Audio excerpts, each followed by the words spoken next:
What a year it's Hmm. been. Yeah, that's a phrase. That is a phrase indeed. But video games, they've been pretty good this year. Yeah, I mean, we had to have something in this hot garbage of a year. It's true. It is very true. We should talk about, potentially the best video games of this year. Potentially? I Potentially, mean, how about exactly that? in our opinions, I mean, they're the best opinions out there. it's true. You're not going to get two better opinions out there than us. I mean, Maxwell always wants to give his opinion, and it's pretty good sometimes. I can't even imagine what his game of the year would be. I think probably cardboard and laser light ball. I mean, that's a good choice every year. It is. I mean, it's his favorite game most every year. It's true. Hello, welcome to the final episode of 2017 of the seasonal anime checkup OVA. Shocking. This is episode number 55, which means we did a full slate of podcasts, a full year of podcasts this year. 52 episodes, which means 52 weeks. There you go. Hello, I'm Jared, joined as always by the queen of game of the year, it's Anne Ladyem. Hello. And we're here to specifically talk to you about video games on the show that we usually have conversations about those things, anime and manga. Correct. It's time for Game of the Year. It's one of my favorite times of the year because we get to celebrate all the goodness of video games that have happened over the past 365 days or 363 days. And some bad ones, yeah. This will go up on the penultimate day of the year, so I guess it would be 364 days. Meh. Yeah. But who's counting? Nah. I would like to start off this Game of the Year proceedings with an excerpt from a poem. Okay. This is from Tables Turned by William Wordsworth. Maxwell agrees. He's like, oh yeah, I love romanticism poem. Sorry. It's fine. Sweet is the lore which nature brings. Our meddling intellect misshapes the beauteous forms of things. We murder to dissect. Al, let's murder to dissect. Let's do it. And talk about some video games. Heck yeah. That's legitimately like one of my favorite poems, actually, so I'm glad I could throw that in here. Yeah, I mean, romanticism's pretty legit. So we're going to obviously talk about our favorite games of the year. We'll get to that in the second half of this episode. I will be doing the 10 best. Al will be doing her now annual 7 best games of the year, which is always fun. But first up, we have a lot of supplemental awards that we have to deal out. We do. It's like the consolation prizes in some instances. And also just like here's some games that necessarily aren't on our list, but we want to recognize them because they're real good. Our first award, the most disappointing games of 2017. And I feel like if you've listened to past episodes of this very podcast, you'll probably have a distinct idea of exactly what we're going to talk about. If you don't mind, I would like to go first. Absolutely. Go ahead. Because I have 2 games up for this award. I also have 2. I bet they're the same 2 games. I don't know. Maybe not. First up, let's talk about Persona 5. Oh, that is actually not on my list, but Wow, we will talk about Persona surprising. 5. I mean, if I had 3, it would be. Yeah. Persona 5 for me is just, it's such a bummer. It is. It's not as good. Considering the entire time we had to wait for it. I mean, playing through that game in Japanese did not exactly give me the wherewithal to be like, okay, maybe this game's not going to be that great. Instead, it was like, oh, hey, maybe this game might be okay. And then playing it again in a language I understand just did not leave me wanting to play that game again ever. No, maybe not ever, but just not for the time being whatsoever. Yeah, I mean, like, when I finished playing Persona 3 and Persona 4, I was legitimately like, oh my god, these games are amazing. They're so great. And I've played through both of them way too many times. I've put, like, I know one of my save files in Persona 3 Portable is at, like, 230 hours right now. I think one of my save files in Persona 4 Golden is, like, nearing 200 hours. So I mean, like I loved those, and I just have zero desire to go back and Yeah. play 5. I think just like the characterization isn't that great. The writing in general is not that great. You know, there's the patented Katsura Hashino homophobias in there. The Yep. completely gross over sexualization of Anne's in there. Yep. The game is Um, long for the the sake of. one character is just trash. Yes, that's true as well. The game's long for the sake of being long, Correct. especially near the end where it's just overtly stretched out and just does not need to be. It's a bummer. It's a real bummer. It is. I wanted it to be better, and it Same. wasn't. Like, I think the only thing I could take away from that game that's saying like, oh, I really like this was like the soundtrack, because I think the soundtrack's really good, Mm-hmm. but everything else is just like, even like the improvements they made for gameplay and like quality of life stuff, like it's such a bummer. Also, I guess I should preface this. I should have said this earlier on, but we're probably going to talk about some spoiler stuff because it is Game of the Year. So if like we begin to talk about a game that you haven't played or wanting to play or in the middle of playing, you should probably skip ahead a little bit to where we're not talking about that game, because we will talk about Fair. spoilers. Yeah. The second most disappointing game, and perhaps probably the most disappointing game of the year, is Danganronpa V3. Yes, it is. That is number 1 on my list. Number one with a bullet. If you haven't listened to our episode about this game, like, it details probably a lot more than we'll get into here about why this game is so disappointing, but just, Mm-hmm. this is a game that shouldn't have been made. No, and I mean, you can tell that the heart's not in it. But I love the other ones, and I just recently played them because of you. Mm-hmm. So I was hype, and then like I played it, and I was into it for a little bit, and then things started going down. I'm like, whoa, wait a minute, no, no, no, no, no, no. And again, if they want to know more, they can listen to the episode. But I specifically was like raging to you, Mm-hmm. probably harder than you've ever heard me rage. You were just exceptionally mad. I think it's the most mad I've ever seen you. I was pissed. Yeah. I was legitimately so livid because of how that game went down. I'm like, no, never again. I sold it because Yep. F that game. It tries to go to the well too many times in terms of reminding you of a specific storyline in the first two games, and just, I don't think a lot of the characters, the same problem I had with Persona 5 is like that some of the characters just aren't that interesting, or if they are, it's like they don't do enough with them.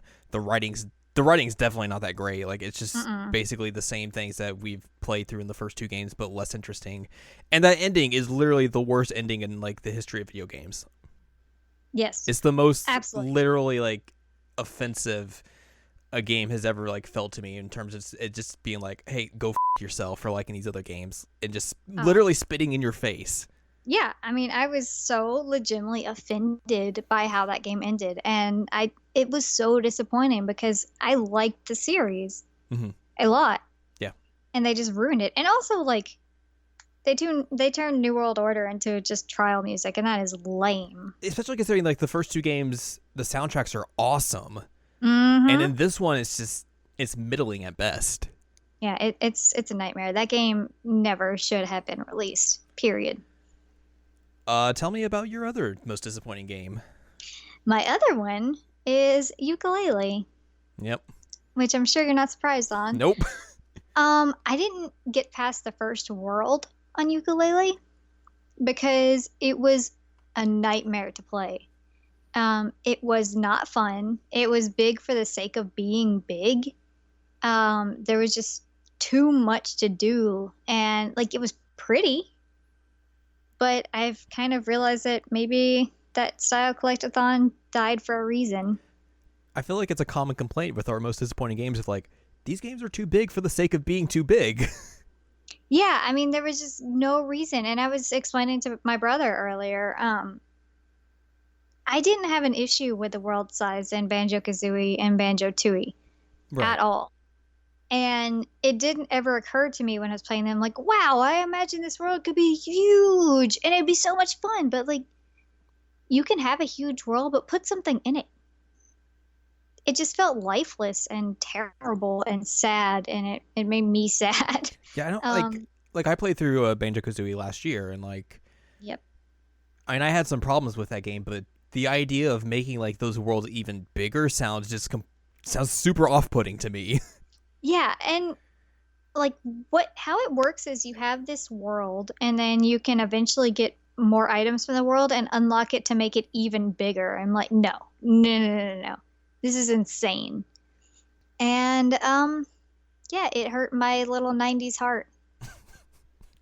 It really did. Like ukulele almost made me cry. I kickstarted it and it gave me this. That's what it did to me.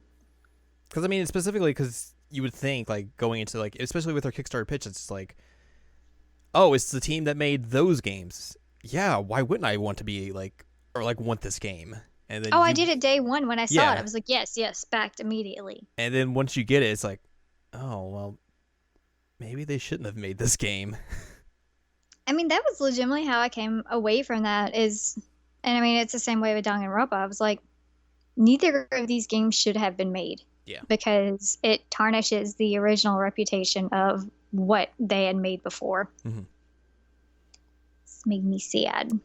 Congratulations to Persona 5, Danganronpa V3, and Yooka-Laylee for being the most disappointing games of 2017. What good awards. I think we're going to continue on with you, and you're going to give us the best soundtrack of 2017. Which, you know, we just gave one award to it, but we're going to give an award for something it did right. I gave it to Persona 5. Wow. I did. Wow. I'm legitimately kind of shocked at that. I know, because when I first did the episode on Persona 5, I didn't like the soundtrack. Yeah.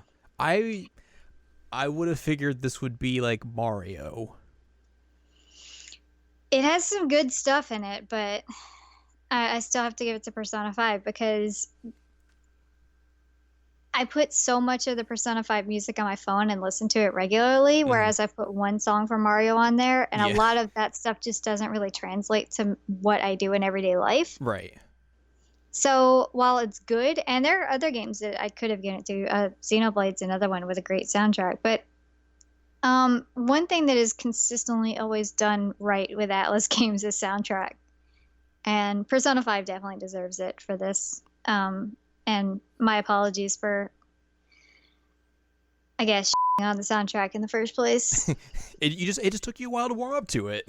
It did, because I've mentioned it before. My opinion of the game has lowered, and my opinion of the soundtrack has grown exponentially. So I would imagine that as well. Like for me, having experience with that soundtrack, 6 months before you did, probably helped me like be more, open and warm to that soundtrack than you possibly were when you were playing it for the first time and getting all that stuff. So yeah. So I surprisingly enough, I give it to Persona 5. Congratulations, Atlas! You got something good this time. You did something right. Well, we're not going to talk about all games that came out in 2017 this year. Correct. We have an award specifically for that. We call it the best old game of 2017. Now, of course, the qualifier for this is that it's a game that didn't come out in 2017. Correct. Do you wanna continue on, or do you want me to go with this? So I had two that I was struggling with which one I want to win this, because one you had me play and I wasn't expecting to like it as much as I did. Which I guess you could say the way that I played is somewhat unconventional. That's kind of true. But my first one would be Gone Home, because I played it and the story was phenomenal. I mean, it was really, really good, even though it was like a very short game. Yeah, so I don't know that that's necessarily a bad thing. It's about like an hour and a half, depending on how long you're going through that. I mean, full disclosure, like that was my 2013 game of the year, so it's a very good game. Really fantastic, and Jarrett had to live through watching me throw literally everything on the floor. It was so good. One of my favorite parts of that. That was that. My second one, which will come as zero surprise to you, is Code Realize. My favorite Otome ever. Which I guess like it kind of sneaks in because you did finish that in this year, even though you did start it last year, but that counts. It does count. I finished it this year, Yeah, and exactly. once you get the final ending, that's when it counts. I mean, yeah, literally no surprise considering how much you've talked about that game and it just being like the bar in terms of Otome games for you and just how Well, much it and impacted even you. just as a game itself, it's really got a great story. Yeah, like watching through the anime, like that story is something else. It's bananas, but it's fun and it's entertaining, and it always kept me like on my toes on what's gonna happen in this guy's route. And it was like my first real foray into Otome, but it is such a fantastic game, and I can legitimately recommend it to anybody, even if they don't like Otome games. And yeah, you're gonna get some romance, but who doesn't want that? Also, Victor Frankenstein is best boy. It's Period. just that's such a good game for you to get your first Otome with, just because. I mean, I've downloaded it. I haven't actually gotten through and playing it, but just like it gives you the Otome stuff, but also like introduces you like, oh, this genre just has the most batshit insane stories ever. It's true, and I think the thing about Otome that I've learned is that they don't really feel like they have any kind of limits in terms of like, oh, we have to keep it within this box of what it should be. They're just like, all right, well, as long as you got some dudes you can date, let's just go crazy. Yeah, that. Love it. The experience I've had listening to you talk about these and kind of like seeing you play these vicariously is that's pretty much it. It's just like, oh, you got some dudes to date, and then I don't know, we're just gonna throw stuff at the wall and see what sticks, and then we're just gonna go with that. It's perfection, and I'm really glad that you're getting to see this anime, and I'm glad that you downloaded the game because it is seriously a fantastic game with a fantastic story. All the characters are written extremely well, including like the non-datables. They're great. So I think more people would have played this if it was like an RPG. Yeah. But I don't know if it would have Code worked. Realize is definitely A+ old game. Your turn. Those are some good choices. I went in a slightly different direction. Not Otome? How Not disappointing. Otome. I played a lot of like older games this year. I mean, we talked about all the Zelda games I played this year, the Final Fantasy games I finally experienced this time through this year. Yay me. I helped. But there was a different JRPG that I played through this year, and I was literally just left astonished. And I don't know if you're going to be excited about this. Oh, no. It's Persona 2 Eternal Punishment. Wow. You did really like that one. I think, though, in order to really enjoy this game, you have to play Revelations Persona. Because that cast of characters is very important in this game. And specifically, like, it does the Persona 4 Arena stuff of, like, mixing two games characters or two games cast of characters together, but does it way better than Persona 4 Arena does. And just like seeing the improvements they made for gameplay from Persona 1 to Persona 2, how they basically didn't make Americanify the localization as they did in Revelation Persona. The only like times you get like that Americanized names is when like the Revelation Persona cast comes into play. They're the only characters that have their same names, and I think that's just for continuity's sake. Makes sense.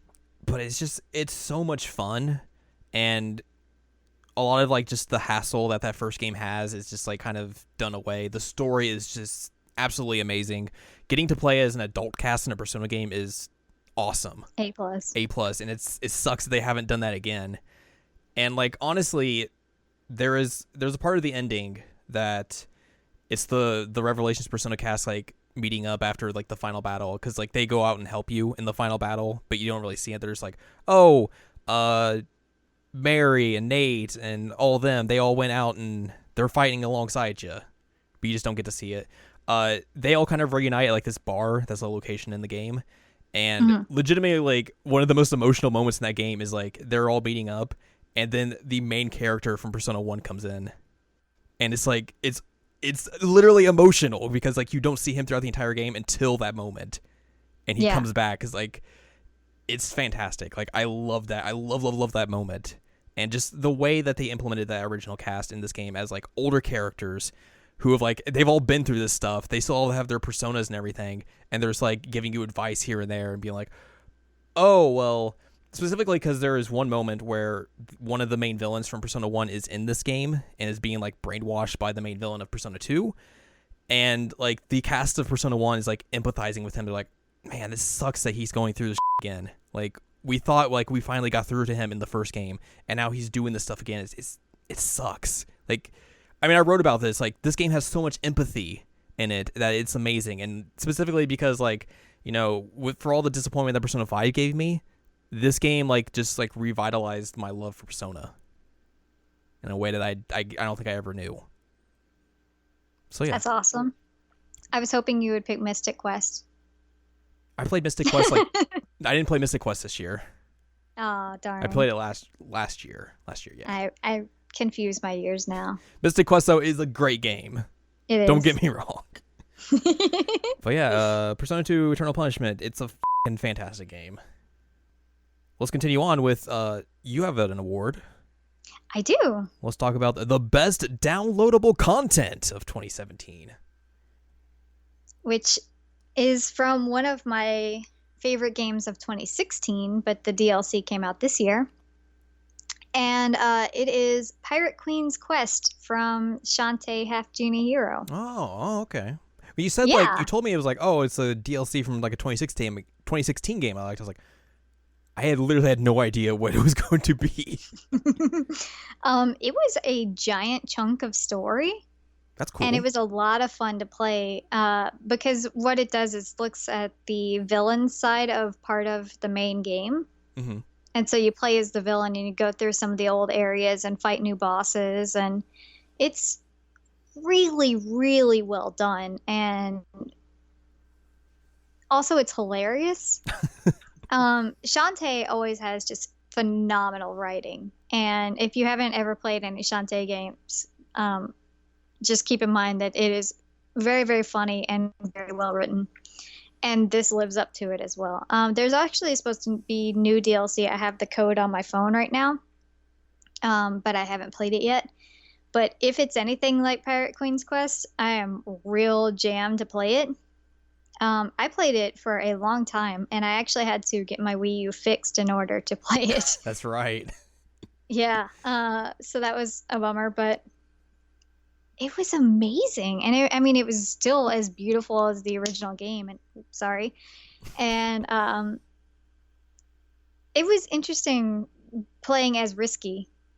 And it's not really something you get to do is play like the villain side of the story. Right. But you also get to see how she's not really a great villain in terms of getting her plans into action. So it was cool, and you get to learn a lot more about her. Because usually she's just like, oh, I'm Risky Boots, and I'm the pirate, and you don't really get to hear much of her other than she wants to take over and all that. So now you're getting like her side of why she's doing what she's doing. That's cool. Yeah, it was really, really rad, and it made me very happy that they put it out and it was good. I did have a hard time with some of the extra like items I had to find, but the challenge was good. I enjoyed it, and I finished it to I think like 98% completion. Because you could imagine like collectibles. you could imagine them putting out that DLC and just like not adding any of that characterization into it. Right. I mean, they could have just made like the different levels, but you actually get a lot of like new cutscenes and her motivations and her thoughts on the main game, and it's really cool. Right. It's different. It's kind of like I don't know, Wicked, but DLC. That's cool. You know, the Wizard of Oz thing? Oh yeah. Yeah, that's kind of what it's like. I don't even know like what my favorite DLC of this year would have been. I could tell you what mine wasn't. I kind of know the answer to this. The most recent Breath of the Wild? That honestly could have be like that might be up there for me though. I know we had like differing opinions on that thing, but yeah. I would say like one that I haven't gotten to download yet or bought. Yo, they put Geese Howard into Tekken 7. That's nuts. I'm going to now parlay into the best anime game of 2017, which, clarification, this does not mean it's a game that was released this year. It's just an anime game that I played this year. Nice. And honestly, this is kind of like a weird category because I didn't really play a lot of anime games this year. Well, and it sort of ties into my next category, so it works. That's true. Mm. Like the one like I could remember playing was like I played that JoJo fighting game that came out like 4 or 5 years ago, which I think it's a good fighting game. I think the only downside is just a retelling of the story. It doesn't do anything interesting like the more recent JoJo game where it has like its own crazy original time traveling story. Oh my god! Where like old Joseph can meet young Joseph. That sounds fantastic. And they're finding bits and pieces of the body of Jesus Christ.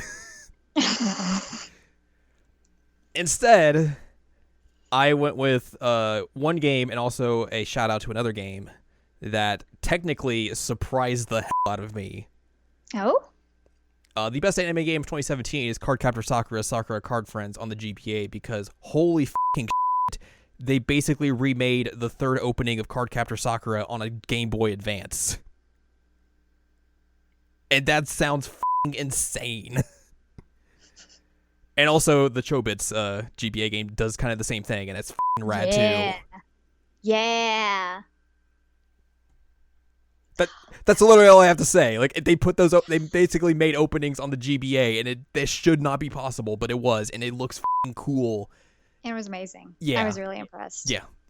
I didn't know a word of what the Chobits one said, but I was like, yeah, I'll just keep rebooting it and watching it again. Yeah, exactly.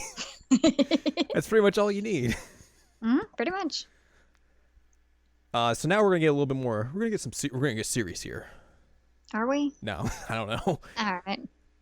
You're going to tell us the best re-release or remake of 2017. So, because you played a lot of those.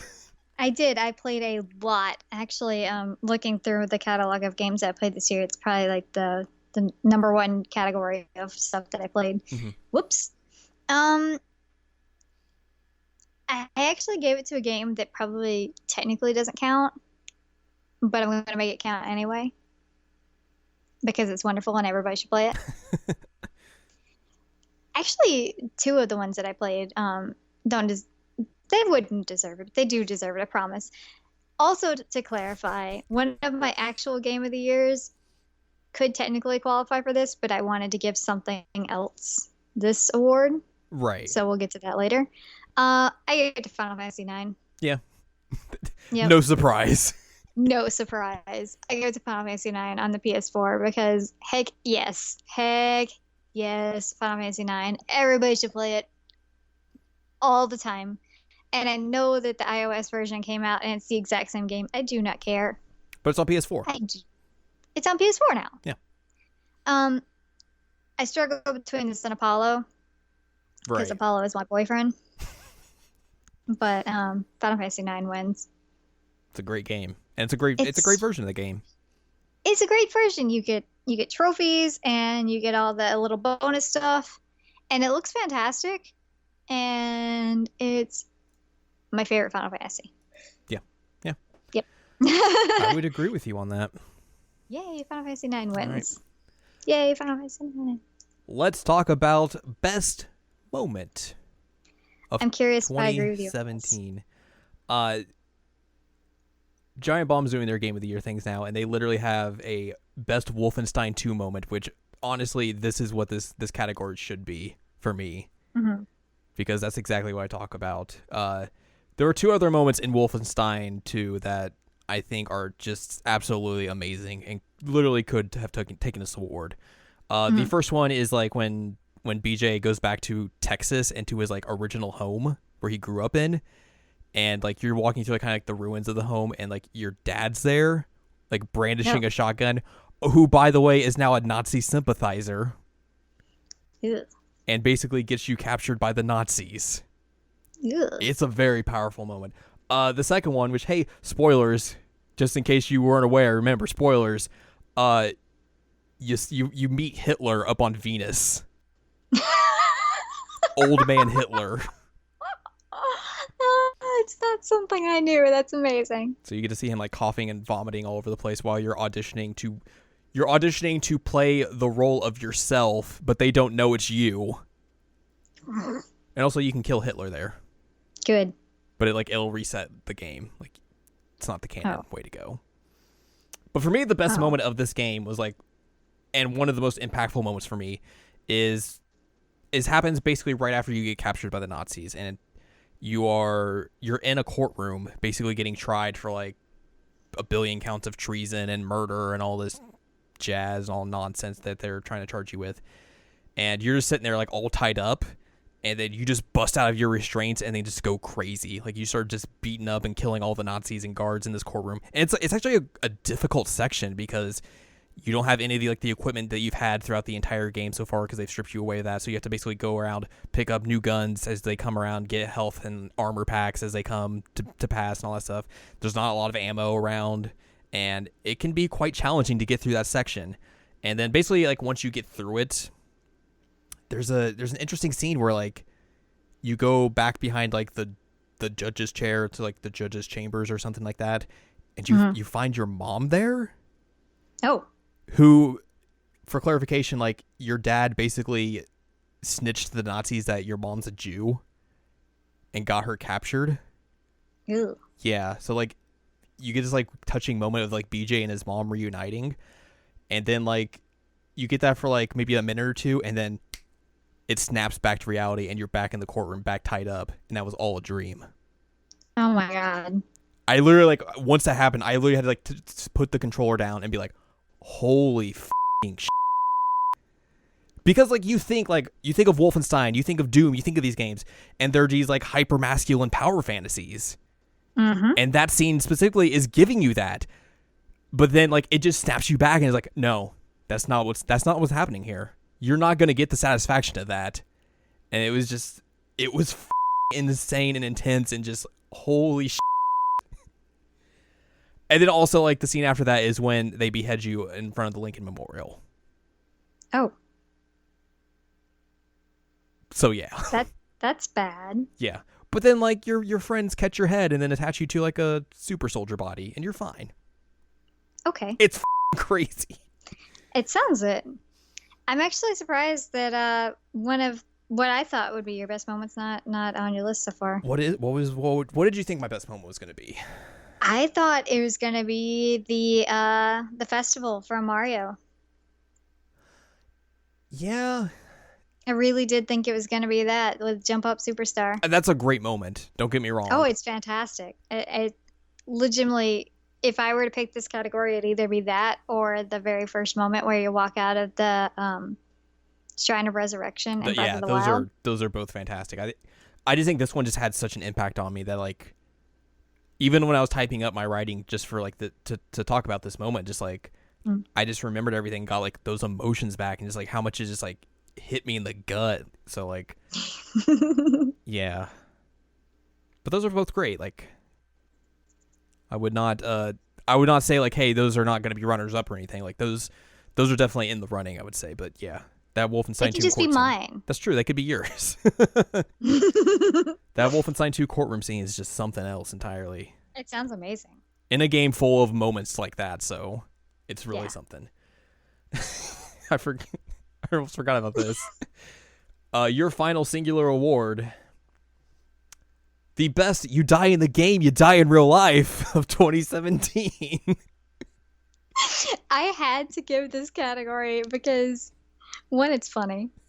And two, this game didn't make my actual list, but it still deserves some kind of recognition because it's crazy. Plus, I think we said those exact words like more than once this year.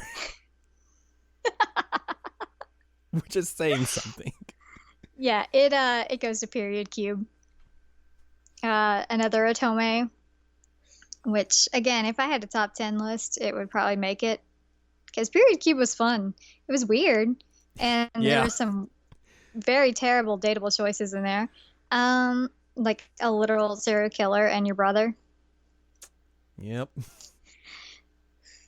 But man, it was fun. It was a fun game. And like the first time that they ever pulled it up, they're like, you die in the game, you die in real life. I'm just like, oh my God. Oh my God. That's what they're going with. This is amazing. Oh. Because that was your first new Otome game of the year, wasn't it? I think so. Yeah, it was Period Cube, and then I played the one that starts with an H that I didn't finish. The Samurai one. Yeah, I played Amnesia and it was terrible. Then Color Cross Madness or Malice, and then Bad Apple Wars was later in the year. Mm-hmm. But Period Q, man, it stuck with me. I remember you telling or just explaining that game to me, and just, oh boy, it was a ride. Oh man, and you got all kinds of screenshots. Yep. It was a fantastic game, and again, if you're interested in the Otome train, that one's a good one to play. Also, if you like the category of you die in the game, you die in real life, this one is fun. It's perfect. It is. I mean, it was really cool. It's an Otome where you're in like an MMO. Why not? Yeah. Sure. Okay. Also, some of the dudes are really, really attractive, so cool.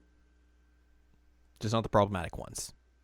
No, don't date your brother or the serial killer. Those are mistakes. Those are real bad mistakes. Don't do that. Also, the protagonist is really cute. She's adorable. She tries very hard. She does. Yeah, you die in the game, you die in real life. Oh, what a category. I had to do it.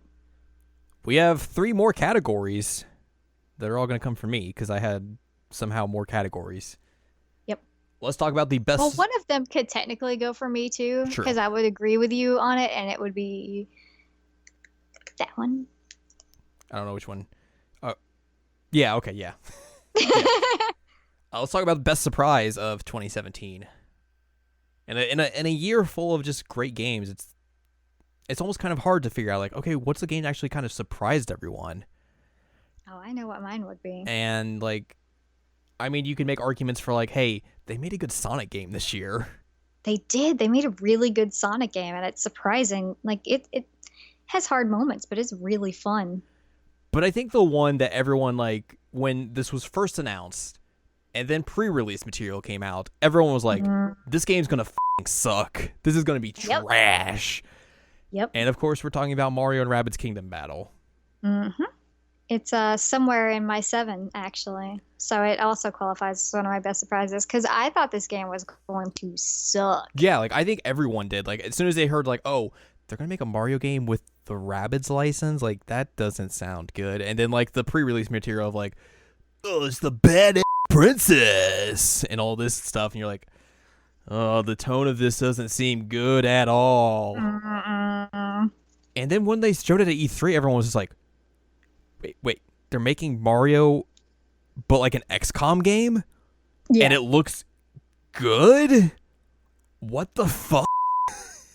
And it was good. And it was good. Fantastic. Yeah. This was a game that had every right to be a train wreck. And somehow it pulled off, like, the impossible of literally not being that. And being halfway decent. And it shows that Nintendo can and should trust their IP with other people sometimes. Yeah, I remember I saw something recently about, like, the dude who, like, headed up the Ubisoft team for this. Mm-hmm. He pitched something else to Nintendo at some point, and I don't remember what it was, but it was also something that was kind of, like, interesting. I mean, at E3 you could see how much this game meant to that guy. Yeah. And, like, it's cool that this game is actually pretty good. Like, because it had every right not to be. It really did. It had every right not to be. And like I said, it made my top 7. Yeah. Spoiler alert. It made my top 7. Spoilers. Yeah. Next up, we have Best Multiplayer Re-Release that is better played with shuffled music. Mm-hmm.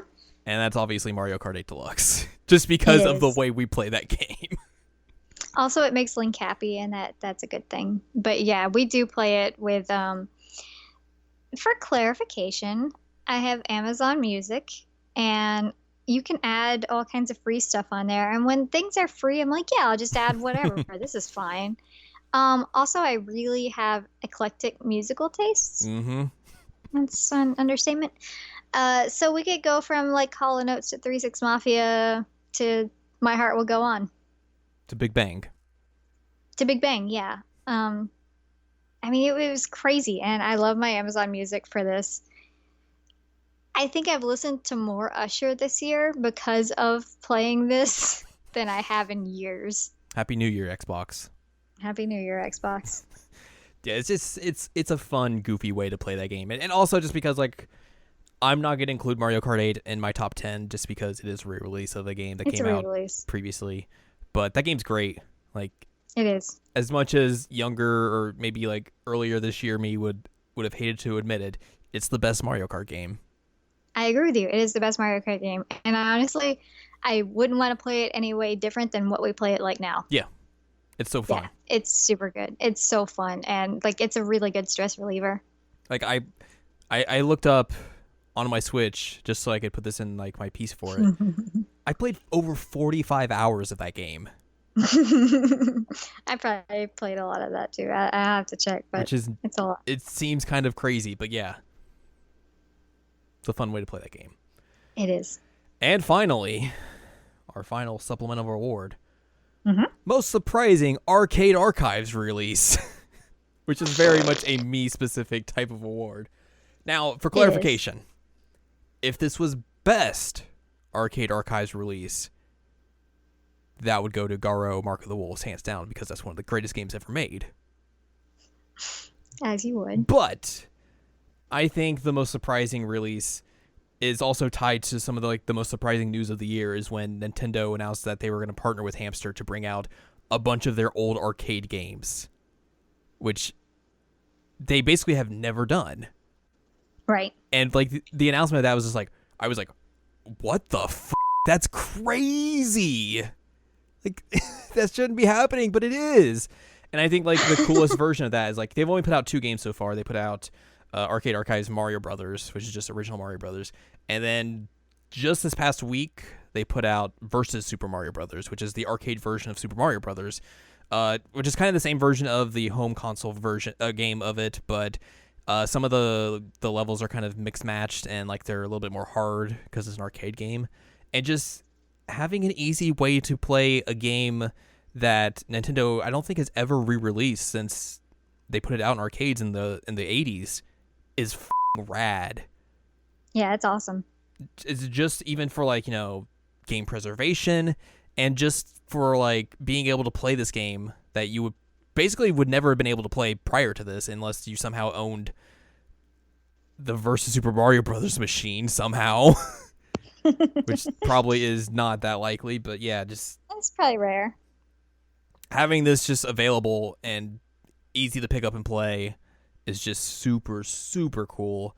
And the idea that they're going to put out even like more stuff of like their old arcade stuff is just awesome. Awesome. And hey, for the people out there that are still complaining about the lack of a virtual console, like, yo, shut the up. Hamster's been out here like giving you a virtual console since day one of the Switch.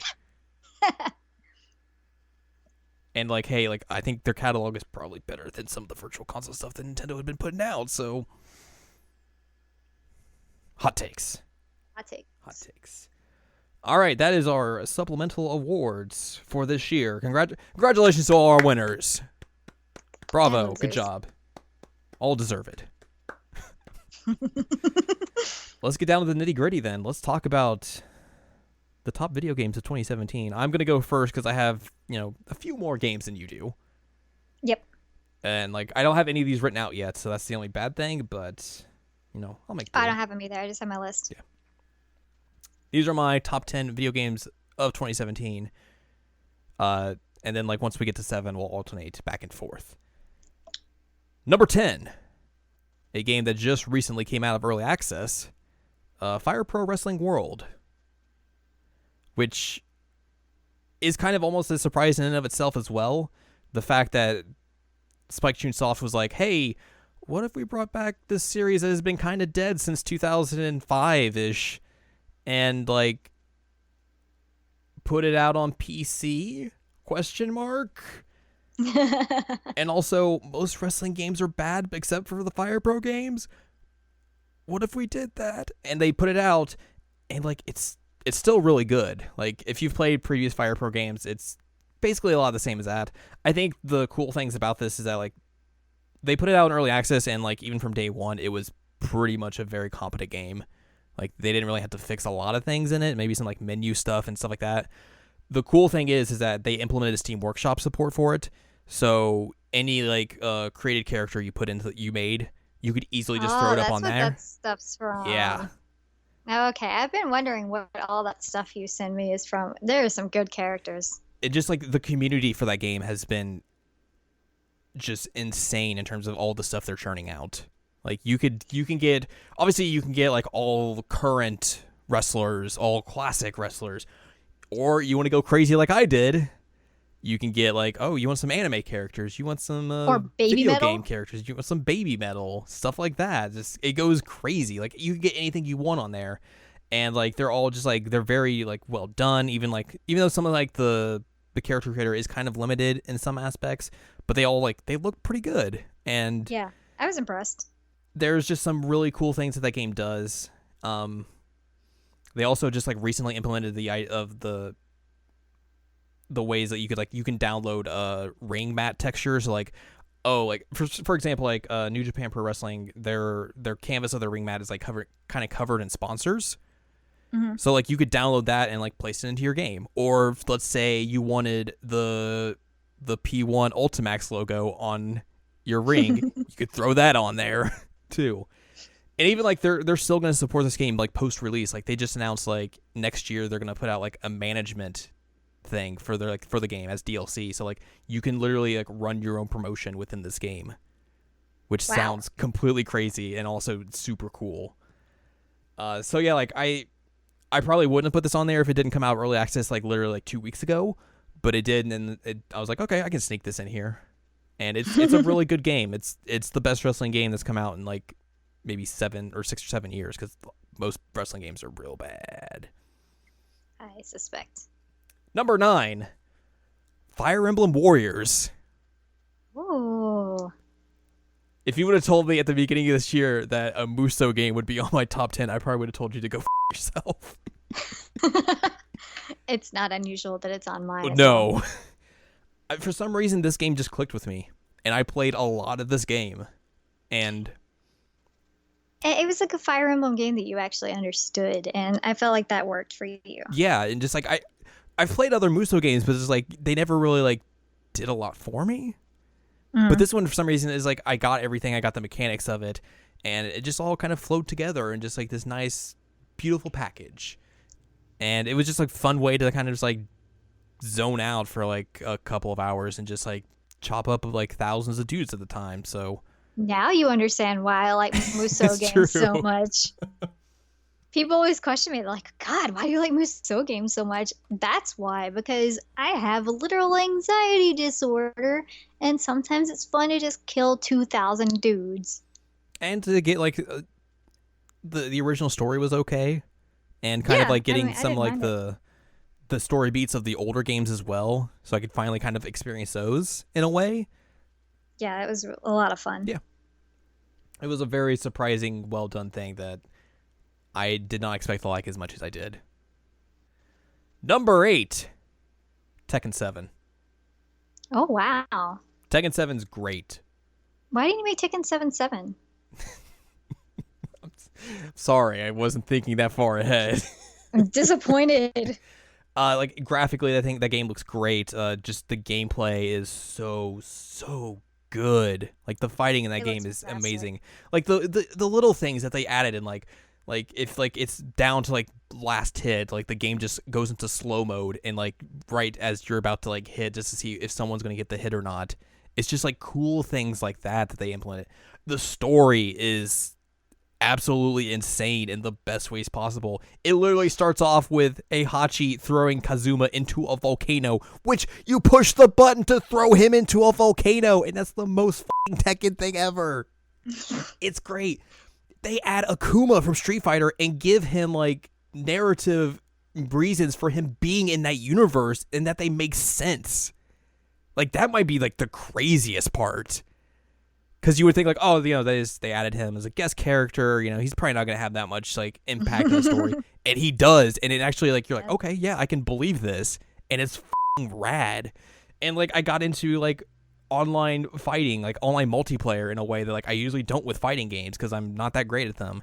But this like kept me coming back for more, just like to play and like kind of get good at this game. And also I started watching like actual like tournament scene for this game in a way that I wouldn't have for other games. So yeah, If I could play Tekken, I probably would have played this, but I am trash at Tekken. I mean, like, It's not my fighting game style. yeah, it's a real good one. It's a real good game, and also just like Oh, I believe it. I saw it. It looked fantastic. I don't necessarily like include like DLC in terms of like for game of the year, but like the DLC stuff that they have announced for this game is bonkers.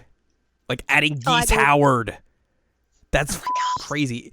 I mean, I know we don't like Final Fantasy 15, but like them adding Noctis into this game is also just the most bat thing they could have done. Like, imagine the idea of like going into 2017 and then being told, "Hey, did you know the universes of Tekken, Street Fighter, Fatal Fury, and Final Fantasy 15 are going to somehow now be interconnected in the same game?" In the same game, you'd be like, yeah, what? No, that doesn't make any sense. But get out. Here we are, and it's beautiful. Like, yeah, that game's awesome. It's real good. We're up to number 7. If you would like to take it away. Oh, am I taking it away? We've already talked about my number 7, but we'll talk about it a little bit more. Mario and Rabbids Kingdom Battle. All right.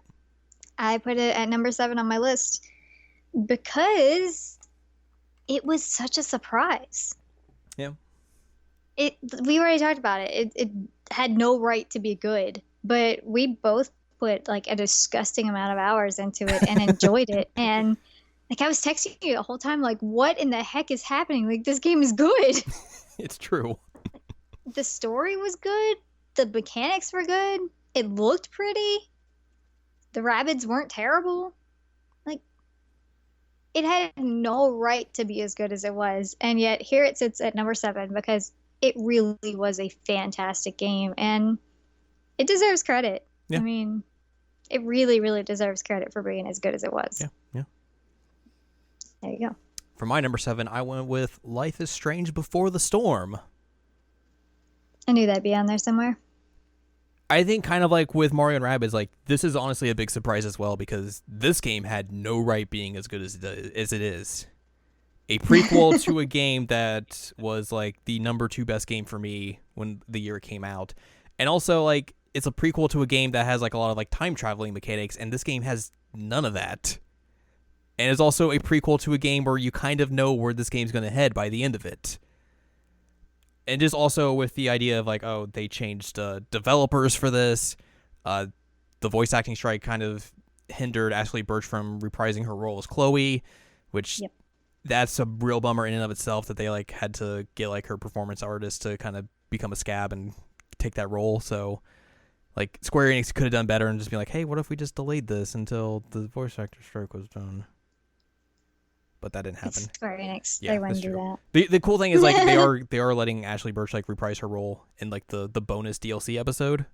That's like even more of a prequel. Like it doesn't have anything to do with like the story. It's like, oh, it's when like Max and Chloe are kids.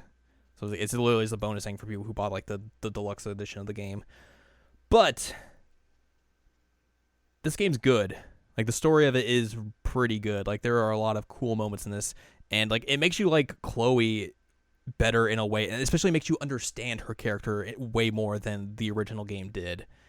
So like you get like a lot of her like battling with her inner demons of like, oh yeah, like my dad has recently passed away.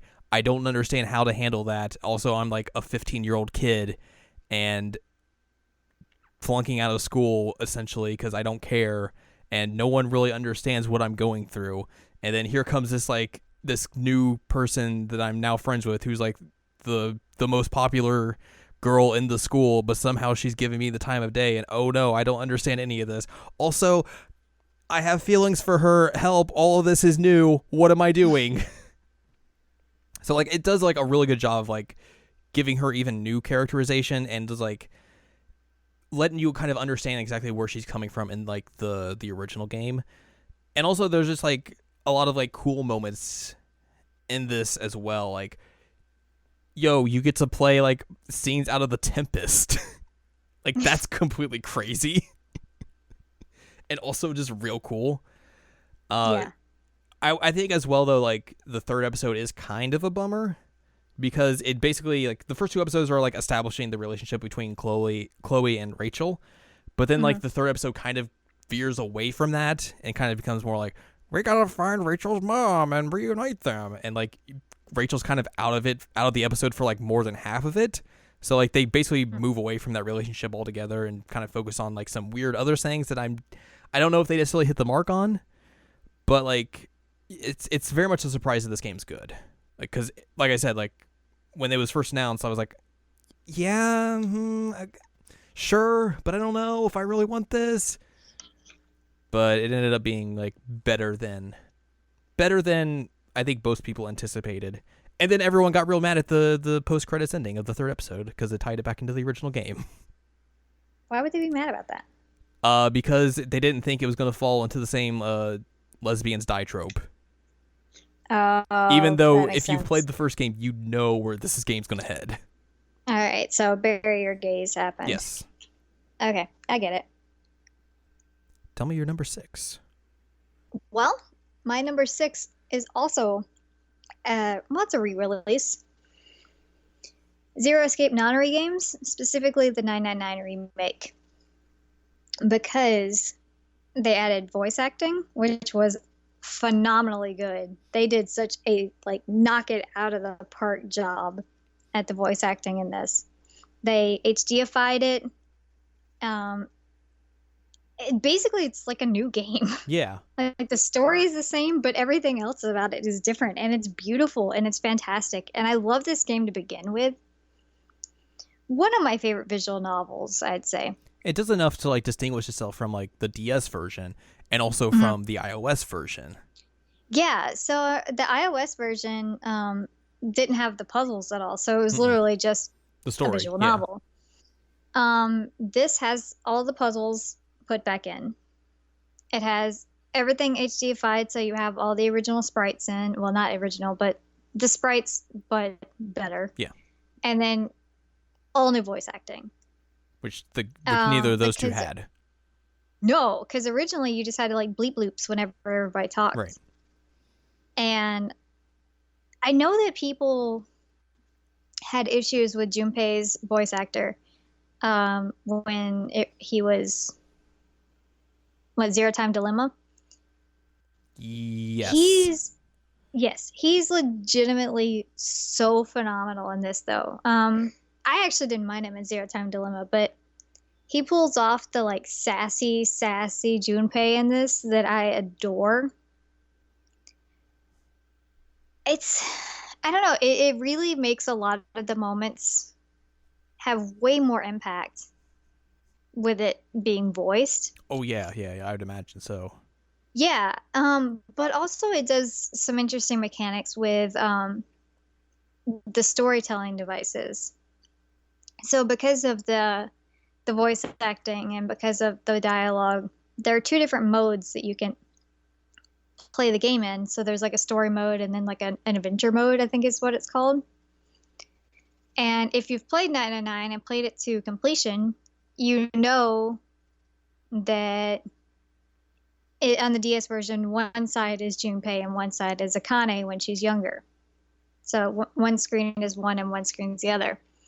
So the way that they went around that mechanic, and I was worried about this when this re-release was coming out, because I was like, you have to have the 2 screens or else it doesn't make sense. That mechanic doesn't work.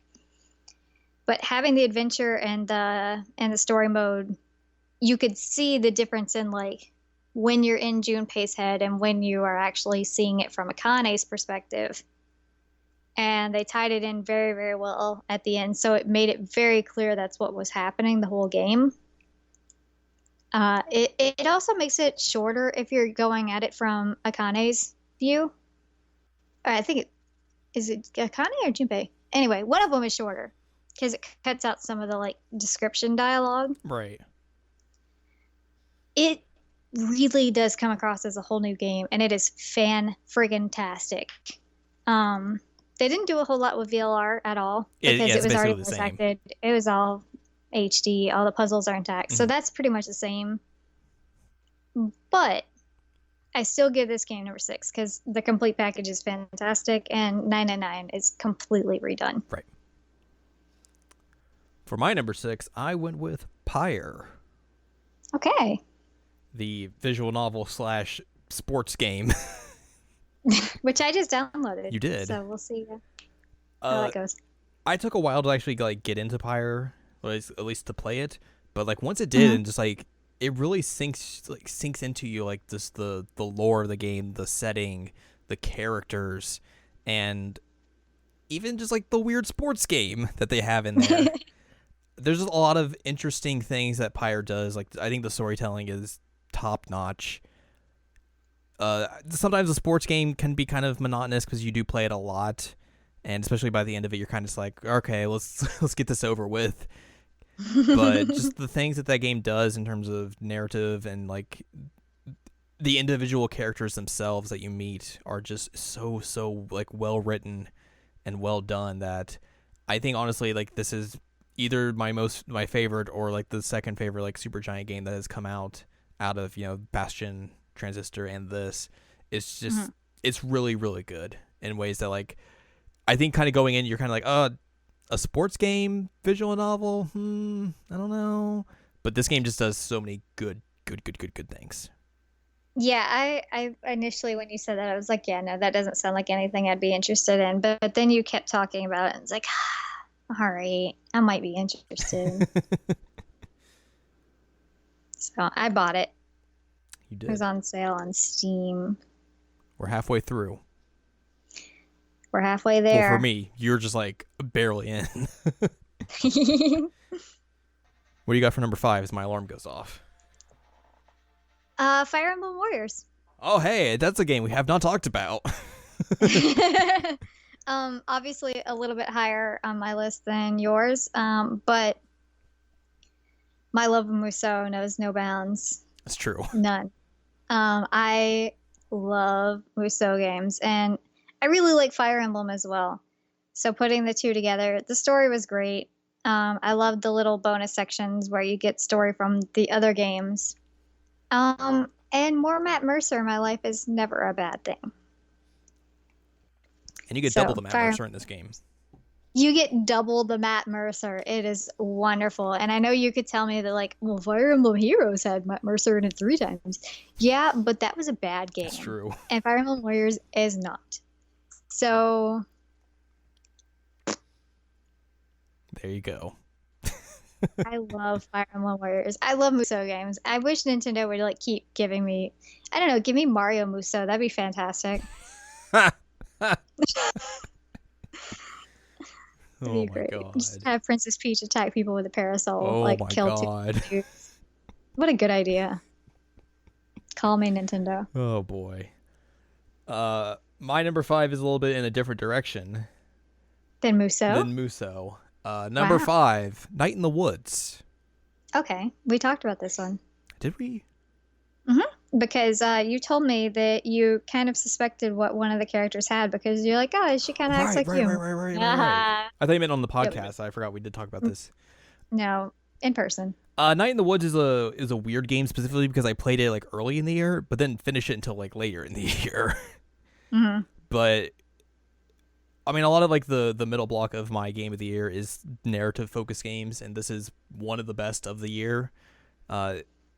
Just the ways like I kind of related to it because the main character is literally like, yeah, I'm just coming home. I kind of just dropped out of college. I don't know what I'm doing now. And like, hey, as someone who has done that exact same thing, like, I was like, okay, well, I know how this character feels right now in this game. And just there's a lot of good just like moment to moment beats of like you hanging out with friends, like developing friendships with other characters, even just like talking to some of the other side characters. It's really really good. And then like the game, like let's say with a quarter left of the game, goes in a completely weird direction that you're like, I was not expecting this at all. But it's really interesting because like essentially the game kind of does set you up for it because you in the first 15 minutes you find a severed hand or severed arm in like the middle of the road, and everyone's just like, huh, that's weird. And then like nothing gets addressed about that until like the end of the game. Oh my and God. Then you find out exactly what happens, and you're just like, what the fuck? But it's real good. Like I think a lot of the character writing in it is very well done. And like you said, like it made me kind of like understand like some like mental like characteristics of people, because I was like, oh, like I can understand like now, like, oh, this character's doing this. I understand more of like, oh, when someone else is doing this. So it's real good. It's real good. Yeah, it was pretty funny when I got text messages from you. Like, yeah, I kind of get this now because of you. Like, that makes sense. Totally makes sense. But also, it's not a bad thing for more people to understand Right? it, Yeah, especially if exactly. you don't like have that issue. Yeah, totally. I think it definitely So, helps. but also like the fact that a game can accurately portray that. It's real good. Yeah, It's real cool. fantastic. Really impressed. Wish I could play it, but I probably won't.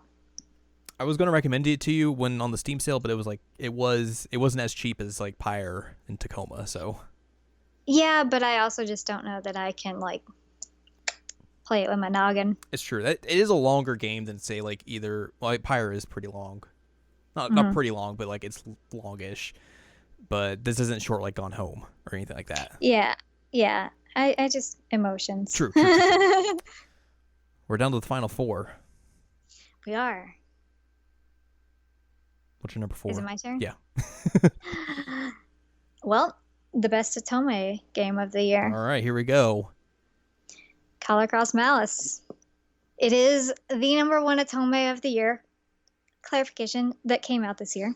Yeah, because you were gonna have an was award really- for Best Otome, and then you're just like, oh, well, it's on the list, so I guess I really don't need to double up on this. Yeah, legit. I was gonna have a best Otome, and I was like, well, this exists, so this is my best Otome because, for one, the protag is freaking fantastic. One of the best Otome protagonists that I've ever experienced because she isn't the kind of protag that just kind of like rolls over and does whatever they say to do. And I think that's fantastic. Like, one of the gameplay mechanics of it is sometimes she has to shoot stuff and she's like legit like, let's do this, let's shoot this guy, I'm fine, because she's a cop. So but she's a rookie cop. All the guys in this, okay, clarification, not all the guys, most of the guys in this are fantastic. They are wonderful. They're really, really interesting. The game is dark, like incredibly dark. Because it's essentially like what's that movie where like there's no rules? You can do whatever you want. I don't watch bad movies. I don't either. Anyway, so you're in a part of Japan where everything is on lockdown. Nobody can go in, nobody can go out. They've given all the citizens guns because it's so dangerous. There's a terrorist organization. Basically everything you could ever want from an Otome. And you're tasked with figuring out what's going on. And all but one of the guys they're really, really fantastically written. One is like the most what's the word I'm looking for? I can never say it. Baka. Yeah, he's your Baka guy, but he's an absolute and I hate him. I had to date him for the story, but the rest of them are fantastic. Can recommend. Also, the ultimate villain is a good twist. Sometimes that doesn't happen, but this one I was like, all right, I'll take it. That's impressive. So, yeah. Color Cross Malice. Best Otome. Number 4. For my number 4, I kind of went in a different direction. You didn't go Otome? What the heck, Otome. Jared? I know, it was very strange. I went with Tacoma. Okay. I also bought that one. Tacoma's great. Like, it's from the makers of Gone Home, so that pedigree is there. And this game does enough different things from Gone Home that it's not like literally the same thing or you're not doing the same thing as with Gone Home. It's another walking simulator if you like those games. But do I get to throw everything? You can throw stuff in this game. Yes, you can. Yes. It's a very well written game, and I think the premise is really interesting of like, oh, you're arriving at this space station and you're now going to go investigate and figure out, okay, what exactly happened here. And that's basically the entire premise of the game. And they do real interesting things of like, okay, they have all these like AR like little things up, and that basically shows you what these characters are doing, because you don't interact with any of the characters that you're looking at because they're all gone by the time you get there. So the only way you like see who these people are, like what their characters are, is through these AR little fragments of time that you can kind of like, you can watch them play out, you can scrub them, go back and forth, rewind, fast forward, do all that stuff, and see them from like any like perspective that you want, which is very key because like you can, in the same scene, there can be like two characters over here, two characters on the opposite side of the room that you're not going to be able to hear their conversations, and you'll have to like, okay, I'm going to listen to these people first, and then I'll rewind and then walk over here and okay, let's talk to these, or listen to what these people are saying. And you basically go through, I think, like 6 months of that, or not, like six months of like scenes to like get an understanding of exactly what happened. And I think the twist at the end is actually real interesting because it's not exactly what you would expect. I'm excited to play it. Like I said, I bought it on the Steam sale, and I'm raring to go. And like I said, when we talked about this, when we talked about the game, when we talked about it for our podcast, like I played this while like a 7 or 8 year old was watching, even though this is a mature rated game. So bear in mind with that. Luckily, there wasn't like any bad curse words in the section he was watching, but he was like super into it. And I think that's rad for a kid who like loves games like Minecraft and stuff like that. Like not really necessarily like a narrative focused type of person. So I think that's real cool. And just like, it's a real cool like sci-fi game. It's real cool. Nice. And then number 3. Yep. Which some of mine are going to be very predictable. Actually, all of mine are predictable from this point. It's just a matter of placement that might not be as predictable. But if you know me, it probably is. Yeah. My number 3 is Xenoblade Chronicles 2. Yeah, that makes sense.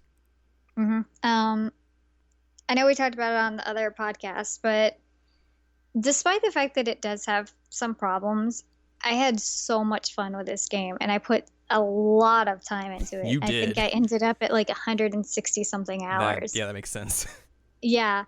I get really into Xenoblade Chronicles games because I like, this is going to sound completely off character for me, I like talking to people and I like helping people.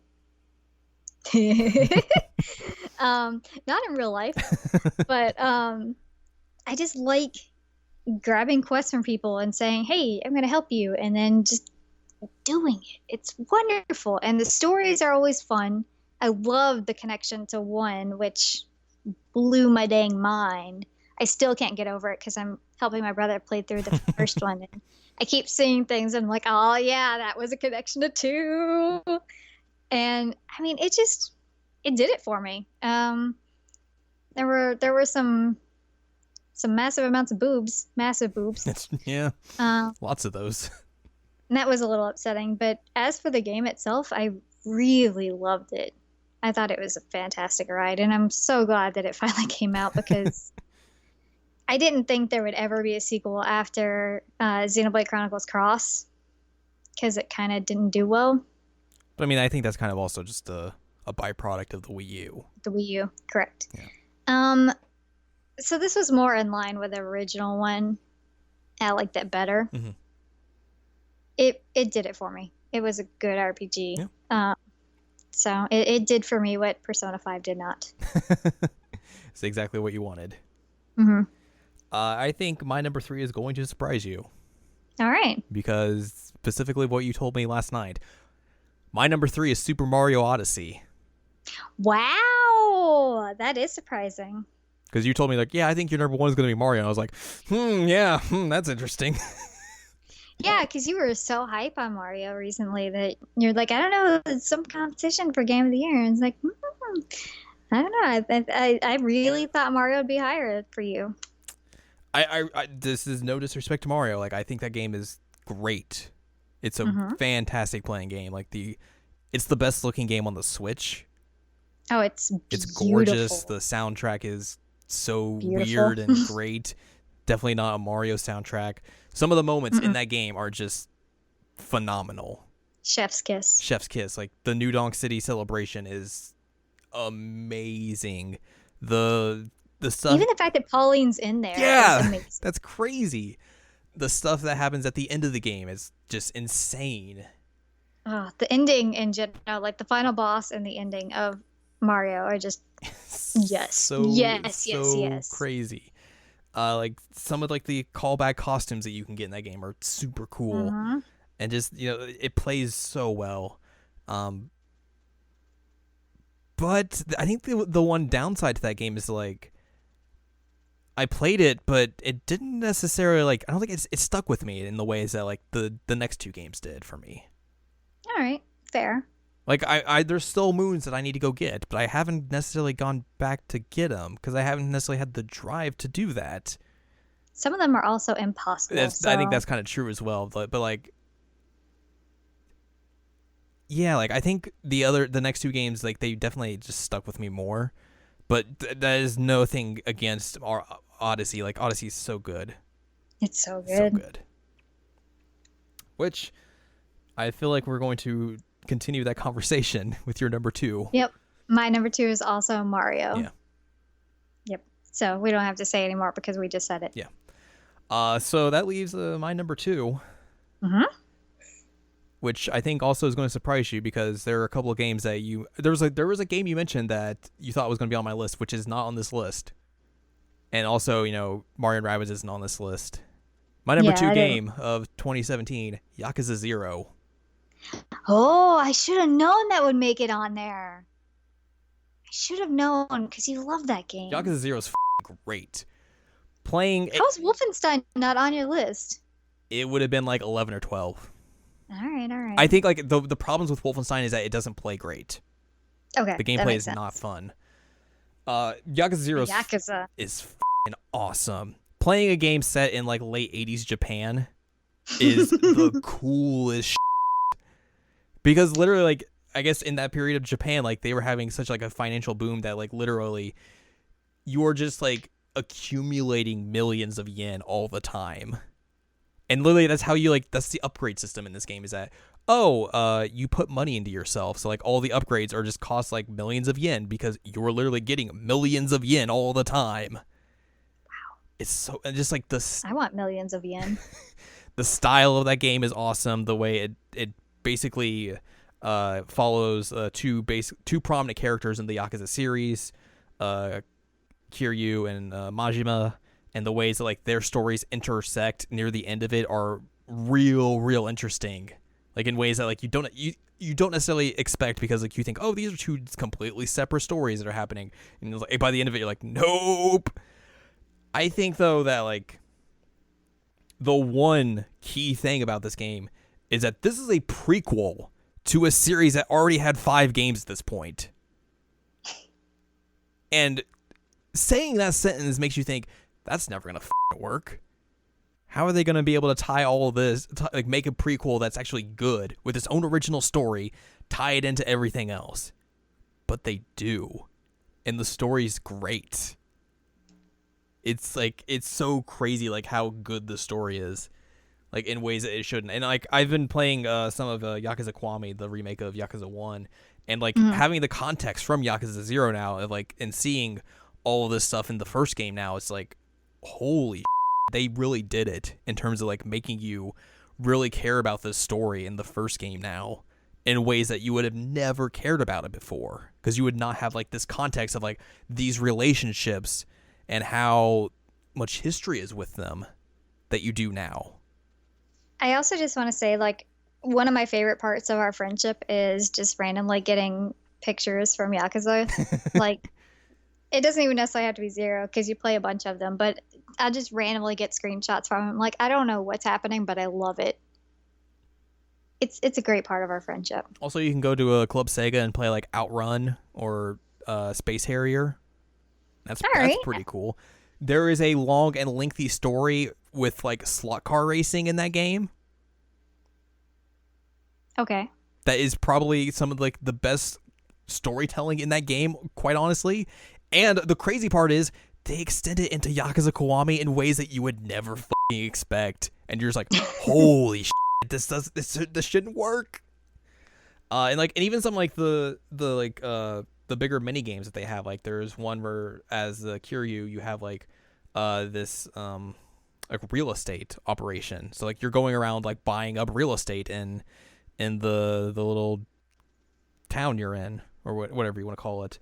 And then like when as Majima you run a cabaret club, so like you're going around recruiting girls to be hostesses, and you have battles against other hostess clubs that are all named after that are technically all named after the 5 Sailor Guardians.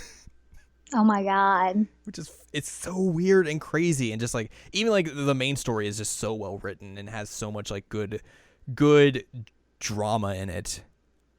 And it's just, it makes you, if like you get through this, like you're like, okay, yeah, I want to get into all of these games now. Like it makes me so excited for Yakuza 6 coming up next year. And just like even like how they're going to improve that game from 0 to 6 with like the engine change and all that. It's going to be like crazy in terms of like how much better it's going to look, considering 0 was originally a PS3 game, but they released it I think on PS3 and PS4, but then we brought out the PS4 version to America. So like you can kind of tell like where it's like this game looks good, but it could look better, but like the newer games are going to look way better. But yeah, like I'm kind of bummed it took me a while to actually play Yakuza 0, but I'm so glad I did, because it was phenomenal. Do we have the same game of the year? I don't know. What do you think? I mean, I'm not surprised, because it literally was the best game I played all year long. And I can't stop thinking about this game even now. Yeah, 100%. Like I still look on the internet for like fan art and fan fiction, and I just want more content of this game.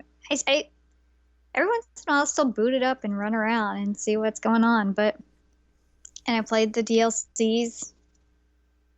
It was so different and so beautiful and really mind-blowing in terms of like how they did the story and the characterizations. For clarification, in case you have not picked up yet, both of our number one game is The Legend of Zelda Breath of the Wild. It is. I think I'm glad that we both went with that. I think you hit the nail on the head perfectly, though, when you said that like you just can't stop thinking about it. That's basically how I've been ever since beating it in March or April, whenever this game came out. Like, yeah, that's the thing. It's like we beat it so long ago, and I'm still like obsessed with it. Yeah, like playing through the DLC just recently just reminded me all over of like why I love this game. Yeah, like I've sent you a few, like I know specifically of one that I was like, you have to read this fan fiction because it's beautiful and it gets characterization right, and it's just I want more of this world, and what they gave us was beautiful. Like everything about it was just, it felt alive. And just the idea of like of Nintendo specifically just scrapping the Zelda formula. Oh, and see, that's the thing, is that people would think like, oh, maybe she wouldn't like this because I'm such a Zelda fangirl. I think it was a good thing. Yeah, exactly. Even then, like, I loved Skyward Sword. And even I still think it was a good thing. And even though like their initial like marketing pitches for this game were like the same pitches you heard for like the Elder Scrolls Oblivion, like, oh, you see that mountain over there? You can go there. But like, yeah, you can, and it's awesome. Like, I think this game specifically made me like exploration in ways that I never had before. Oh, I completely agree with you. Because I'm not the type of person who goes and like tries and like runs off and goes to places and doesn't use fast travel all the time. Like, obviously, like later in the game you will use that, but for a lot of the game I was just like, okay, I'm gonna go over here and see what's over here. What's there? And like one of the most amazing moments for me is the first time I saw a dragon, because the music changes and you get like this really, I don't know, it's like a mystical feel. Like everything in the environment changes, and then you just see like this glowing dragon. You're like, what is that? And it happens 3 times. Yeah. As I mean, it was beautiful. I was also like, holy crap, there's a dragon. What do I do? Yeah. Um, I know a lot of people didn't like the weapon system. Right. I didn't have a problem with it. I think it allows you to And like it forces you to come up with different strategies in the ways that you wouldn't necessarily think in other Zelda it's not games. so much like an A to win type situation Right. like it was in the old games. Like you had to kind of strategize on like, okay, I have this weapon, this weapon, this weapon. This one might die soon. I have this kind of bow with these kinds of arrows. How am I going to make this work? Like I think the most I can understand that criticism is the part where it comes to the Master Sword. Yeah. And where like it randomly runs out of energy for like a little bit and you're just like, well, okay. Like maybe that's like the one down part, but I think like the other parts of it, like before you get the Master Sword, it's just like it allows you to improvise in ways that you never would before. Like, okay, well, maybe I'll throw this weapon at this person, or just like I'll use this big old hammer for some reason. I don't know. I have it. Why not? Also, dressing up Link was fantastic. Yeah. I love dressing up Link. I'm like, you know what, boy, you're just gonna look like this today, and it's great. And the game is just full of like such good moments, and a game that like the storytelling is kind of sparse, or at least traditional storytelling is kind of sparse. Right. And I feel like that's effective in the sense that like Link can't remember. Mm-hmm. But also you're forging your own story. Right. And I think that's the most important part here, because like obviously, there's 4 dungeons and then you could go fight Ganon. Yeah. You can do those in any order, but also there's so much other stuff to do that like you're forging your own story within this game, that it's your narrative. It's specific to you. It's what you did. And also like, oh yeah, well, obviously there's these other flashbacks and all that stuff, but you're going to have the story of like, oh, well, I stumbled upon, like you said, like I stumbled upon this dragon and I don't know what exactly this is and what's happening, but holy crap, it's a big old dragon.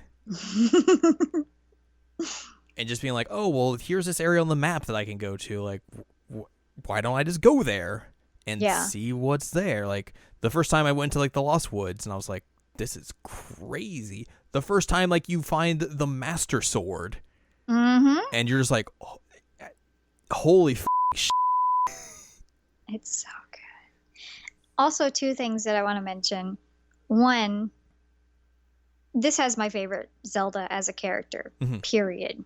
I know a lot of people didn't like her, but I feel like she was the most realistic Zelda that we've ever gotten, because she had a lot of responsibility and she had a lot of problems, and she was human. She was human. She didn't react like you would want in every single situation, and I like that about her, because she's 17 with a ton of, or 16 with a ton of responsibility on her, and she can't make things happen. And I mean, it's intense, and I love this Zelda. I think she is legitimately my favorite. Because before this it was Skyward Sword, but I think that this one wins now.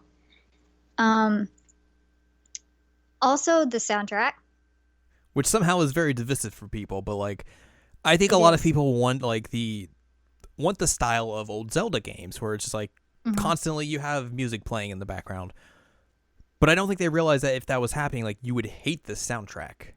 It would be really annoying. It would be, but also, I think that it's fantastic what they did, because a lot of the OST is just fragmented and slowed down versions of old Zelda music. It's very like ambient. Yeah. Because it does that, but also it knows when you're doing something, so like it'll ramp up in volume for like, oh, you're about to enter combat or something, or you're about to see something crazy, or just like when you're about to stumble onto like a mini boss that's just out there in the world, and it's like you hear that music cue up, and you're like, oh, okay, let's go. Well, and the Guardian music is legitimately one of the most stressful songs I've ever heard in my life. Yeah. Because once you hear like the little notes for the Guardian, you're like, oh where is it? Oh my God, what is about to happen? And it's horrifying. But one of my favorite things to do, like right after this was released, was go and try and figure out what people had put together. And there's one where Zelda's theme has been cut up and slowed down. There's one with Temple of Time. I mean, it's all over the place. And then once you get the reveal of what cast has been playing the whole damn time, That's amazing. it's so good because like you hear Cass's theme, you're like, oh, that's a good song. I like it. It's a jam. And then like once he continues past the part that you always hear, you're like, oh, that's what he's been playing. Is that the same thing he plays at the beginning of the second DLC, or is that just like an homage to the original theme? Which one? The song he plays at the very beginning of like the second DLC. Yeah, the like main sweeping Zelda music. Yes. Yeah. That's what he plays during the reveal. Okay. Which made me happy. Yeah, like just hearing that song in this game is so cool because like you wouldn't, with everything else going on, you don't expect to hear it. But then like it just being placed in like these specific spots where it's not like, oh, you're going to hear it a lot, but like, hey, if you're going out of your way to find this, here you go. Here's this little homage to you. Well, and it's great because you also get to hear more of like Zelda's feelings about everything, and that made me happy. Mm-hmm.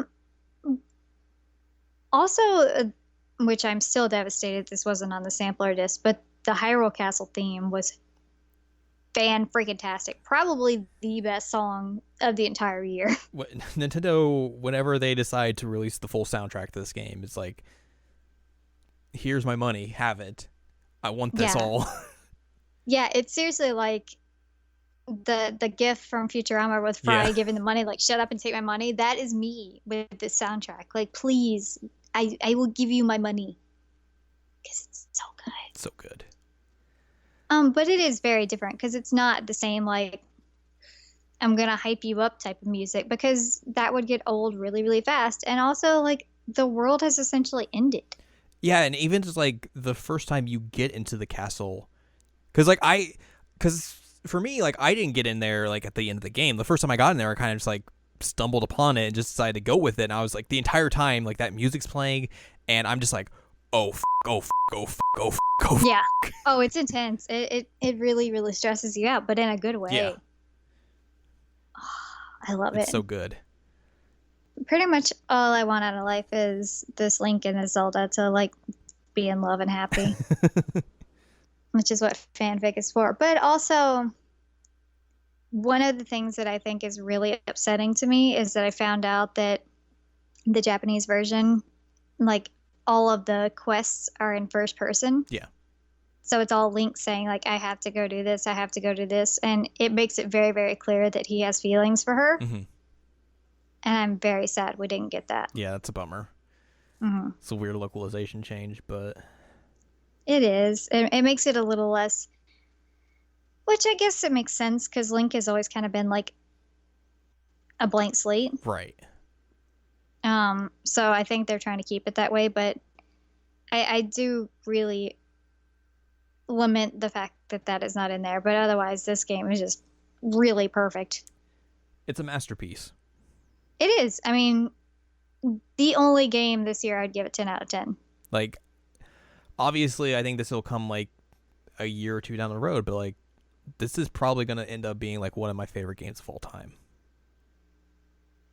And I, obviously, like, it took me a while to play any of, like, the other Zelda games out there, but, like, it's almost kind of strange to even hear myself say, like, oh, yeah, this new Zelda game that basically destroys the formula. Yeah, that's going to be one of your favorite games of all time, potentially. But even still, like, I've played all the Zelda games, right, yeah, and true. I agree with you. I completely agree with you. Link to the Past forever has been my favorite Zelda game. This surpassed it. And it legitimately might be one of my favorite games of all time. Like, definitely top 5, but maybe 1 or 2. And it was a launch game. It was a launch game, which is insane. That's the craziest part. But, like, that's one thing about 2017 that gives me a lot of hope, because 2017 has been crap. I like that Nintendo is letting new blood play with their IP Mm-hmm. because we're getting things like Breath of the Wild, we're getting things like Odyssey, we're even getting things like Mario and Rabbids. Like we're getting fantastic games because they're not sticking to formulas. It's like it's games that you don't expect Nintendo to make. Yeah. And that's what makes it more impactful, just because like when you think of Nintendo, you think of these set formulas, and these games are maybe Odyssey a little bit to an extent, but Mhm. you know, Breath of the Wild and Mario Cross Rabbids, it's like, no, this is not the formula. This is something new entirely. It's not what you're I love expecting. it. Yeah. Breath of the Wild makes me very, very hopeful for video games. Yeah. I don't know where they're going to go from here, but like it was such a fantastic game. Insanely good. Insanely good. I mean, like I said, I still like try and find content of it all the time. Because I just have that itch. I'm in love with the characters. And now you can just go In around love with and the world. drive on a motorcycle throughout all of the map. I will say that the story part of that I liked. I wanted more interaction with Zelda, but I liked getting some background on the champions. But man, that DLC me off. You were very mad about it, which is weird because Oh, like we completely disagree on that DLC. Yeah, it unnecessary. But it doesn't take away from the fact, obviously, because I mean it's DLC, so it's whatever. But it doesn't take Yeah, it doesn't take and away like I from said, the the fact. story was great, and the payoff of it was, I mean, not the bike, but the story payoff was good. I don't know, that part's pretty good. I mean, if nothing else, it's led to some great gifs of like Link riding on Sonic. But seriously, I one of my favorite games of all time, definitely my favorite game of 2017. Like I said, 10 out of 10. Yeah. If I could give higher than a 10 out of 10, I would. A Breath of the Wild out of 10. Yeah, I mean it's like, you know, the Twitter where they rate doggos? Yeah. And they're all like 13 out of 10. That's me with Breath of the Wild. Breath of the Wild is adorable doggos. It's the best game of 2017. 1000%. For both of us. Yes. High five. We agreed on something. Yeah. I mean, we agreed on some things. They were just in different numerical positions. That's video games for 2017. We did it. We did it. This year sucks. Video games are good. Yep. That's all it is to a nutshell. Who knows what 2018 will bring us in terms of the best games of the year. That we will wait and see. We'll have to wait till next year to figure that out. Obviously. But yeah, like this, for how much of a hellscape 2017 was, like I'm glad that games were really great. Oh, me too. I mean, I needed some kind of release, and Yeah. thank God for video games. Oh, well, I think that's gonna do it for this episode. Y'all get to see us again next year. That's true. We will return next year, which is in a week. What a surprise. With some good content of something that I mentioned in this very podcast. Hashtag quality content.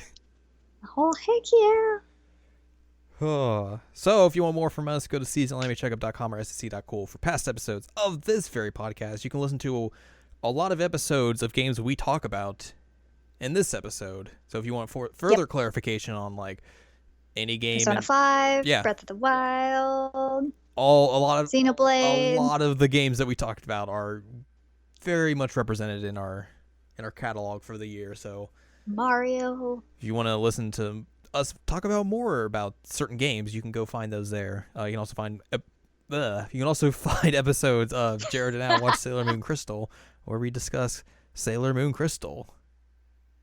And also you can find mainline podcasts of the Seasonal Anime Checkup, which I think there will be a new episode of that coming up pretty soon. Nice. You can also find columns and reviews. Like there will be a Game of the Year write-up of my top 10 For and the both of supplemental us. awards, up on this site. And also you can go, there's another article I wrote fairly recently, which I haven't advertised on here. If you want to hear me read about what I think about the K-On! English dub and how I think it's like one of the best English dubs in terms of animes for this decade, you can find that on the website as well. But yeah, like the Game of the Year stuff should go up same day as this podcast goes up. At least that's what I'm trying to shoot for my stuff, at least. Yeah, same. For more from Al, go to AnneLadyem.com, where you can find all her columns and reviews, and you can find her write up for her Game of the Year stuff, which will be up there. All 7 of them. All 7 of them. You can follow us on Twitter, twitter.com/anime checkup, where you can find all of the fun, cool tweets that we put up. You can support this podcast on Patreon, patreon.com/SACOVA. If you want to be like, hey, I really like these people and their podcast, I'm going to throw $1 at them. And you throw $1 and it pokes us in the eye. No, don't poke us in the eye with dollars. That's no fun. But you can get cool. Don't throw dollar coins at us. Ooh, yeah, that'd be painful. But you can get cool things like you can hear this episode uncensored and unedited. So it'll sound all jumbly at times. And also you get to hear us curse. That's true. You get all those hot curses. Perks. Perks. You get to hear all unedited me yelling at cats and some purrs and all kinds of crazy things. It's true. So next week, we have an idea for next week, right? The anime we've been watching. So next week we will start off 2018, the only way we know possible, with us talking about the Code Realize anime. Yeah, I'm so hype. So look forward to that. Look forward to ringing in the new year with some anime based on an Otome game, but the anime isn't necessarily Otome, but is still kind of crazy in terms of storytelling. Yes. Victor Frankenstein is still bae.